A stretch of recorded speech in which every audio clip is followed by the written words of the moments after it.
Good morning students, welcome to AD online classes. मैं Surinder Prakash, faculty of electronics and communication engineering.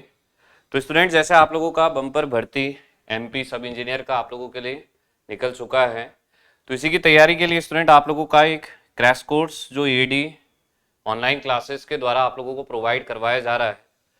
तो आज का जो टॉपिक स्टूडेंट हम लोग देख रहे हैं कि इस कोर्स में किस तरीके से चीज़ें चलेंगी, उसी के रिस्पेक्टिवली एक छोटा सा टॉपिक हम आज को लेकर चलते हैं। तो एक सब्जेक्ट स्टूडेंट आप लोगों का जहां से आपको बहुत ज़्यादा तो नहीं पर एक दो क्वेश्चन आपका आप प्रीवियस ईयर के एग्जामिनेशन पेपर को उठाकर देखें तो 1 से 3 क्वेश्चन लगभग आपको पूछा है। और अपने सिलेक्शन के लिए हमेशा याद रखें कि घर से आपका एक एक नंबर इंपॉर्टेंट होता है। एग्जामिनेशन में या एग्जामिनेशन हॉल में कोई क्वेश्चन छूट रहा है या छोड़ना पड़ रहा है वो मजबूरी है, पर घर से छोड़ना वो बहुत बड़ी एक कमजोरी है। फिर तो अगर हम यहाँ से देखते हैं स्टूडेंट आपका, तो सब्जेक्ट है स्टूडेंट हमारा माइक्रो प्रोसेसर।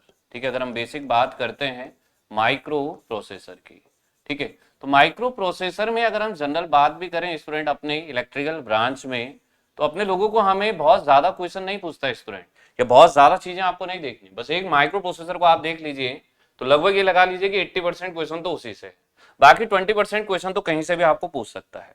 तो उसी माइक्रो प्रोसेसर के बारे में कुछ बेसिक बातें आप लोगों को बताते हैं, कुछ बेसिक चीजें आप लोगों को बताते हैं। वो भी ऐसी चीजें जो आप लोगों ने अक्सर एग्जाम में नॉर्मल वे में देखी भी होंगी, जो जनरली पूछता भी आप लोगों को। ठीक है, तो यहाँ से अगर मैं बात करता हूँ स्टूडेंट, तो वो है हमारा 8085 माइक्रो प्रोसेसर। ठीक है, जिसे हम लोग 8085 माइक्रो प्रोसेसर यूनिट कहते हैं। सबसे पहला क्वेश्चन स्टूडेंट आप लोगों के एग्जाम का जो रहता है वो क्या रहता है स्टूडेंट आपका, कि कब ये इन्वेंट हुआ था। तो ये इन्वेंट हुआ था स्टूडेंट आप लोगों का 1976 में, पहला क्वेश्चन। दूसरे क्वेश्चन की अगर मैं बात करता हूं स्टूडेंट आप लोगों का कि किस कंपनी ने इसे इन्वेंट किया था, तो दूसरा क्वेश्चन स्टूडेंट आप लोगों का इंटेल ने किया था। तीसरा क्वेश्चन स्टूडेंट आप लोगों का कि ये आप लोगों का किस टेक्नोलॉजी पर बेस्ड था, तो आंसर आता आपका कि सर एनमॉस फैब्रिकेशन टेक्नोलॉजी का यहां पर यूज हुआ था। ठीक है, नेक्स्ट क्वेश्चन अगर हम लोग देखते हैं, नेक्स्ट क्वेश्चन पूछता है is this TTL compatible. Transistor logic के साथ ये कंपेटेबल था या नहीं था, तो टीटीएल कंपेटेबल था ये आपका। ठीक है, वहीं अगर हम लोग इसका बात करते हैं तो इसका जो ऑपरेशन था दैट इज फास्टर ऑपरेशन। ठीक है, फिर अगली बात आती है स्टूडेंट इसी के लिए कि ये आपका किस माइक्रो प्रोसेसर का एडवांस वर्जन था, तो this is the advance version of, ठीक है, ये किसका था स्टूडेंट आप लोगों का, अगर हम जनरली बात भी करते हैं तो ये एडवांस वर्जन था स्टूडेंट आप लोगों का 8080 माइक्रो प्रोसेसर का, और ये भी एक 8 बिट का ही माइक्रो प्रोसेसर था। और जो एडवांसमेंट था भी स्टूडेंट आपका, सारे इंस्ट्रक्शन सेम थे, बट जो नया कॉन्सेप्ट जुड़ा था वो था आपका इंटरप्ट का और उसी से रिलेटेड इंस्ट्रक्शंस का। तो रिम प्लस सिम दो इंस्ट्रक्शंस यहां से क्या हुए थे आपके, ऐड हुए थे। ठीक है, इतना तो ये तो बेसिक बात स्टूडेंट। इसके कहीं ना कहीं अगर हम लोग जनरली बात भी करते हैं कि 1976 में ये इन्वेंट हुआ था, इंटेल कंपनी ने इन्वेंट किया था, एनमॉस टेक्नोलॉजी यहां पर यूज होती थी, टीटीएल कंपेटेबल था। ठीक है, फास्टर इसका ऑपरेशन होता है, एडवांसमेंट था किसका आपका 8080 का। ये तो बेसिक बातें हुई। अब इसी तरह से अगर हम और फर्दर बातों को अगर हम डिस्कस करते हैं तो नेक्स्ट था स्टूडेंट आप लोगों का कि ये कितने बिट का माइक्रो प्रोसेसर होता है, तो this is a 8 bits micro processor, but it is not a first 8 bit micro processor. पहला जो 8 बिट का माइक्रो प्रोसेसर था वो 8008 था। अगर आपसे क्वेश्चन इस तरीके से भी पूछा जाए कि फर्स्ट 8 बिट का माइक्रो प्रोसेसर, तो हमेशा याद रखें स्टूडेंट आप लोग कि पहला और 8 बिट का माइक्रो प्रोसेसर जो था वो कौन सा था स्टूडेंट आप लोगों का, दैट इज 8008। बट अगर ये तो एक टाइप हो गया स्टूडेंट क्वेश्चन का, वहीं अगर आपसे क्वेश्चन ये पूछ दे कि सबसे ज्यादा यूज होने वाला 8 बिट का माइक्रो प्रोसेसर वो कौन सा था आप लोगों का, 8080 था। 8080 वो माइक्रो प्रोसेसर है जो 8 बिट का सबसे ज्यादा यूज होने वाला था। अब 8 बिट कहने का मतलब क्या होता है स्टूडेंट आप लोगों का, 8 बिट कहने का मतलब होता है कि साइमल्टेनियसली एक समय पर, ठीक है, मैक्सिमम 8 बिट के डेटा को प्रोसेस कर सकता है। तो इसीलिए यहां पर जो आप लोगों का डेटा पिन, भाई डेटा मैक्सिमम कितना जा सकता है 8 बिट का, तो डेटा पिन लिख कर देगा आप लोगों को, ठीक है, या डेटा लाइंस लिख कर देगा आप लोगों को, या डेटा बस लिख कर देगा आपको। तीनों एक ही चीजें हैं, पिन लिखे, लाइन लिखे, बस लिखे। कितनी होती है स्टूडेंट आप लोगों की, 8 होती है।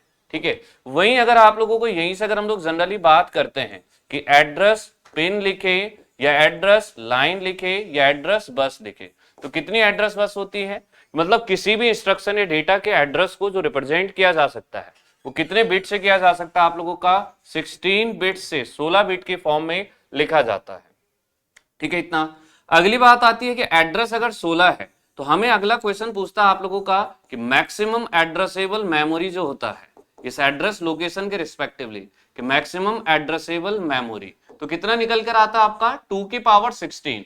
तो इसे हम लोग कैसे कहते हैं, दिस इज 2 की पावर 16 बाइट्स। ठीक है, या फिर आप इसी बात को कैसे लिखते हैं 64 किलो बाइट्स आप लोगों का। और या इसी बात को अगर बिट्स की फॉर्म में लिखकर दे देता है तो यही क्या जाता है आपका 65536 बिट्स की फॉर्म में भी आपको लिखकर दे देता है।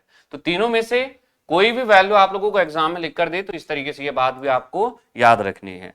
अब इसके अगर हम लोग आईसी स्ट्रक्चर की बात करते हैं तो आईसी स्ट्रक्चर में अगर हम इसके चलते हैं तो हमें पता है स्टूडेंट आपका कि सबसे पहला क्वेश्चन कि ये कितने पिन का आईसी होता है, this is a 40 pins IC कि 40 पिन का आईसी होता है। वहीं दूसरी बात अगर हम लोग करते हैं जिसमें 27 पिन्स ऐसी होती हैं, there are 27 pins that are in outward direction कि 27 पिन कैसी होती है स्टूडेंट आपकी आउटवर्ड डायरेक्शन में होती है जिसमें डेटा सिर्फ बाहर जा सकता है। ठीक है, वहीं अगर हम लोग बात करते हैं स्टूडेंट आपके 21 पिन्स की तो 21 पिन्स कैसी होती हैं आपकी इनवर्ड हो सकती हैं जिससे डेटा कम्युनिकेशन सिर्फ इनवर्ड डायरेक्शन में टेक प्लेस कर सकता है। ठीक है, इसी तरह से अगर हम बात करते हैं ठीक है कि पिन नंबर 40 का, ठीक है, तो पिन नंबर जो 40 होता है स्टूडेंट आप लोगों का वहां पर क्या दिया जाता है आपका सप्लाई वीसीसी दिया जाता है। ठीक है, इसी तरह से पिन नंबर 20 की अगर हम लोग बात करें, ठीक है, यहां से अगर हम देखते हैं कि पिन नंबर 20 तो यहां पर क्या होता है स्टूडेंट आप लोगों का दिस इज ग्राउंड पिन। ठीक है, ये क्या होता है स्टूडेंट आप लोगों का ग्राउंड पिन होता है। ठीक है, इतना।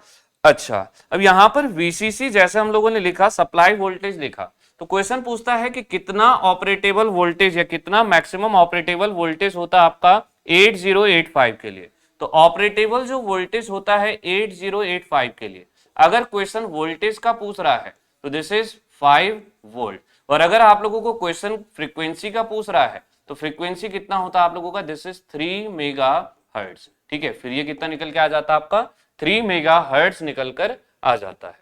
ठीक है, तो ये एक बेसिक सा स्ट्रक्चर आप लोग देख सकते हैं स्टूडेंट, ये बेसिक से कुछ बातें, ये सिर्फ अभी कुछ बातें हैं और इसी तरीके से बातें आप लोगों को बताई जाएंगे आपके इस कोर्स में। ठीक है, जब आपके लेक्चर प्रॉपरली स्टार्ट होंगे। ये सिर्फ एक डिमॉन्स्ट्रेशन है आप लोगों के लिए किस तरीके की चीजें आप लोगों को आगे पढ़ाई जाएंगी, आगे बताई जाएंगी कि जिससे आपको पढ़ना जरूरी नहीं है, सही तरीके से पढ़ना जरूरी है।